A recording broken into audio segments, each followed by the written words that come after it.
आज आपण एकदम ढाबा स्टाईल आलू दो प्याज कसे तयार करायचे याची रेसिपी पाहणार आहोत। यासाठी इथे मी घेतलेले आहेत 2 मोठे बटाटे। त्याचे अशा पद्धतीने तुकडे करून याला 2 वेळेस धुवून पाण्यामध्ये ठेवले आहेत।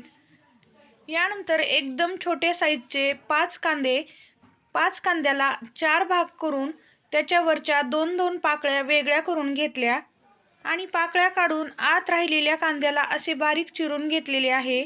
त्यासोबतच 2 हिरव्या मिरच्या, या मिरचीला सुद्धा आत एक चीर मारलेली आहे। 4 लसणाच्या पाकळ्या, अर्धा इंच आल्याचा तुकडा आणि 2 टोमॅटो, आलं आणि लसूण आपण मिक्सरला फिरवून घेणार आहोत आणि त्याची बारीक अशी प्युरी बनवणार आहोत। आता आपण बटाटे फ्राय करून घेऊयात। तर त्यासाठी 3 ते 4 टेबलस्पून तेल गरम होण्यासाठी ठेवले। तेल चांगले गरम झाले की यामध्ये आपण जे सुरुवातीला बटाटे तुकडे करून घेतलेले होते ते घालूयात। बटाटे तेलात घालताना एक वेळेस कपड्याने पुसून घ्या। पाण्यामधले बटाटे लगेचच तेलामध्ये घालू नका, नाहीतर तेल अंगावर येऊ शकते। हे बटाटे आपल्याला गोल्डन ब्राऊन कलर होईपर्यंत छान तळून घ्यायचे आहेत। आता तुम्ही पाहू शकतात की या बटाट्याला सोनेरी तांबूस कलर आलेला आहे। तर आता आपण हे बटाटे तेलामधनं बाहेर काढूयात। जरी हे बटाटे थोडेफार कच्चे राहिले तरी नंतर ग्रेव्हीमध्ये शिजले जातात। असे आपले बटाटे तळून तयार झालेले आहेत आणि त्याच उरलेल्या तेलामध्ये ज्या आपण कांद्याच्या पाकळ्या मोकळ्या करून घेतलेल्या होत्या त्या घालूयात। त्यासोबत 2 हिरव्या मिरच्या सुद्धा तळून घ्यायच्या आहेत। या कांद्याला खूप जास्त वेळ तळून घेणार नाहीत। याला हलकासा सोनेरी रंग आला की आपण याला सुद्धा तेलामधनं बाहेर काढून घेणार आहोत। तर एवढंच आपल्याला या कांद्याला तळून घ्यायचं होतं। हे कांदे तेलामधनं बाहेर काढूयात। आता तुम्ही पाहू शकतात की आपले कांदे आणि बटाटे दोन्ही पण चांगले तळून झालेले आहे। आता त्याच पॅनमध्ये याची फोडणी बनवूयात। तर त्यासाठी 1 चमचा जिरे घातले। जिरे चांगले फुलले गेले की यामध्ये जो आपण बारीक चिरून घेतलेला कांदा होता तो घालूया आणि या कांद्याचा सुद्धा थोडासा सोनेरी तांबूस रंग होईपर्यंत फोडणीमध्ये छान परतून घ्यायचा आहे। या कांद्याचा कलर ट्रान्सपरंट होण्यासाठी 2 ते 3 मिनिट लागतात। तर आता आपण यामध्ये काही सुके मसाले घालूयात। अर्धा चमचा लाल तिखट, पाव चमचा हळद, 1 चमचा किचन किंग मसाला, अर्धा चमचा धने पावडर, 1 चमचा हाताने क्रश केलेली कसुरी मेथी। तिखटाचे प्रमाण तुम्ही तुमच्या आवडीनुसार कमी किंवा जास्त वापरू शकतात। तर आता हे सगळे मसाले एकजीव करून घेऊयात या कांद्याला चांगले तेल सुटेपर्यंत।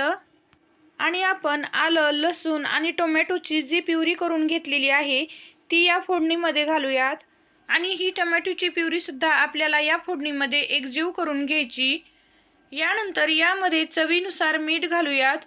मीठ घालून परत एकदा या फोडणीला मिसळून घ्यायचंय। तर ही फोडणी सुद्धा आपल्याला तेल सुटेपर्यंत छान शिजवून घ्यायची। तर आता आपल्या फोडणीला सुद्धा चांगले तेल सुटले आहे आणि आपल्या भाजीला एकदम ढाबा स्टाईल चव येण्यासाठी यामध्ये अर्धा कप फ्रेश दही घालायचंय। दही घालताना विकतचे दही घालू नका, घरी बनवलेले दही घाला।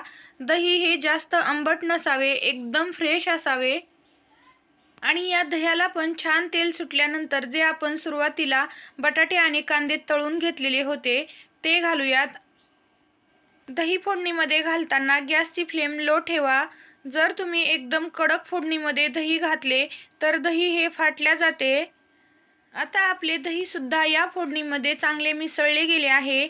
यामध्ये अर्धा कप गरम पाणी घालायचंय। गरम पाणी घालून झाल्यानंतर याला परत एकदा मिसळून घ्यायचंय आणि याच्यावरती 5 ते 6 मिनिटांसाठी झाकण ठेवायचंय। गॅसची फ्लेम लो ठेवा। तर आता आपले 5 मिनिट झालेले आहेत आणि आपली भाजी सुद्धा तयार झालेली आहे। या भाजीमध्ये सगळ्यात शेवटी थोडीशी हिरवीगार अशी कोथिंबीर घालायची आहे आणि परत एकदा या भाजीला मिसळून घ्यायचंय। तर आता आपली भाजी बनवून तयार झालेली आहे। झाली आहे ना एकदम ढाबा स्टाईल आलू दो प्याज।